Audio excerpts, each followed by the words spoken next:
Assalamualaikum warahmatullahi taala wabarakatuh, pelajar-pelajar yang saya kasihi sekalian.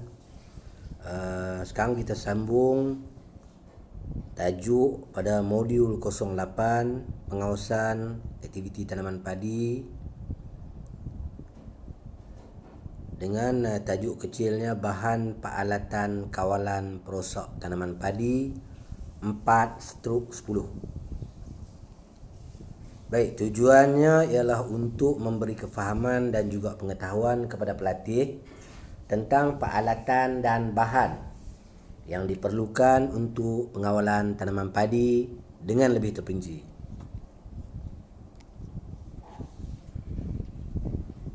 Pengawalan perosak dan juga penyakit adalah salah satu komponen dalam pengurusan tanaman padi yang menyumbang kepada pengeluaran hasil padi. Jadi pengawalan ini adalah satu proses kerja atau aktiviti yang berterusan dalam tanaman padi. Oleh itu, ianya perlu dilaksanakan dengan berkesan dalam memastikan investasi penyakit dan perosak dapat dikurangkan ke tahap yang seminima yang mungkin.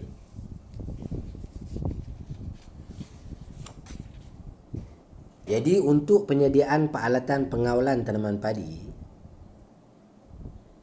pastikan mencukupi dan berada dalam keadaan yang baik setiap peralatan untuk pengawalan tanaman padi itu.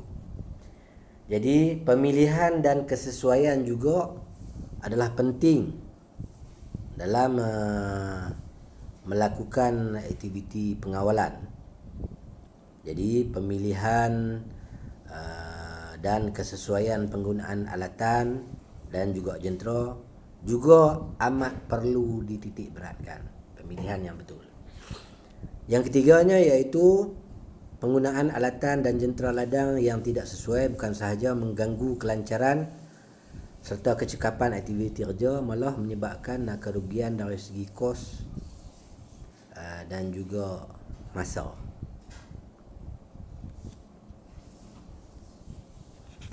Okey, baik, kita tengok kepada gambar rajah berikut. Ini adalah gambar rajah di antara peralatan-peralatan yang terdapat untuk aktiviti pengawalan tanaman padi. Antaranya ialah pam penyembur ataupun knapsack sprayer,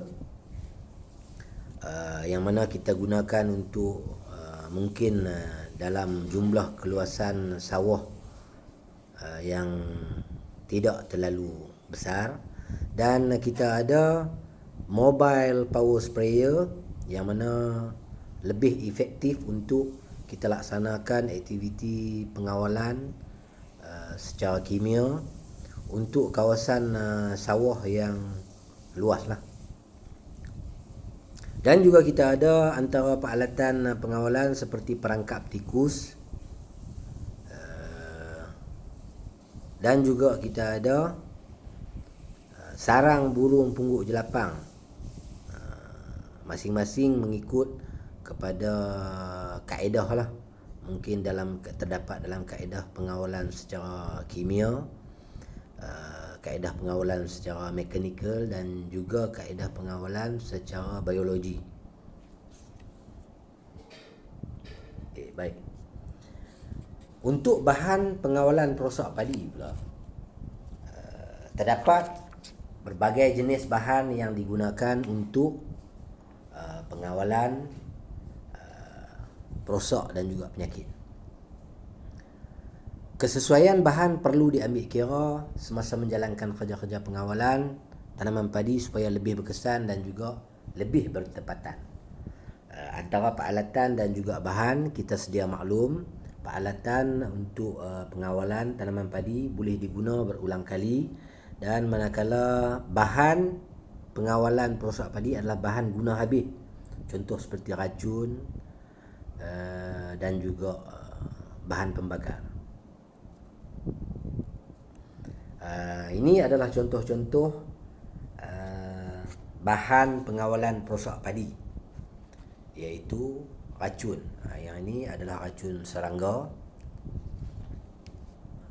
Contoh rajah racun serangga. yang terdapat di pasaran, ada dalam pelbagai bentuk, butiran, debu dan juga cecair. Juga kita ada bahan pengawalan iaitu racun perosok, iaitu racun kulat.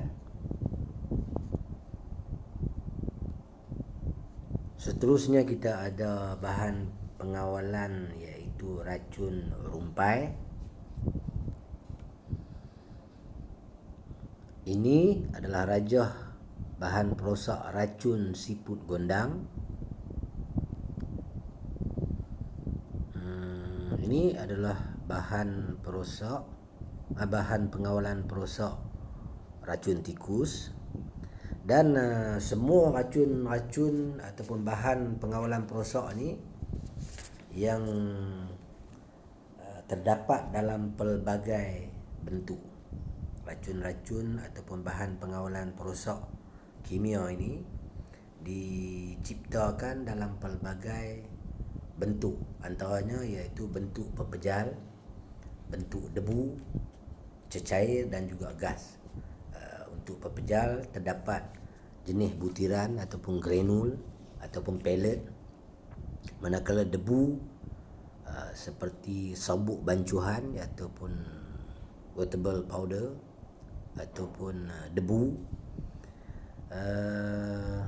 Ada juga yang berbentuk gas tapi sangat sedikit di pasaran, jenis kimia fumigasi. Yang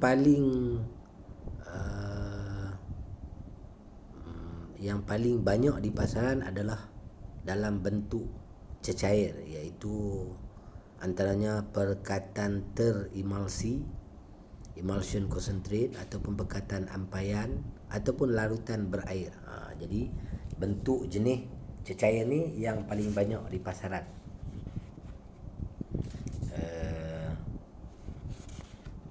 Seterusnya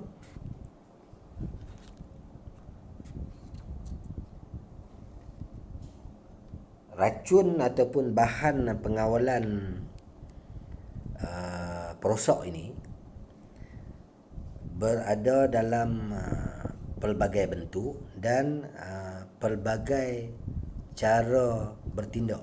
Antaranya ialah bertindak secara sentuh, dan yang keduanya bertindak secara serap, sistemik. Sentuh, bahan ini perlu di spray ataupun disembur kepada target ataupun kepada poin yang kita nak kawal. Dan perosak yang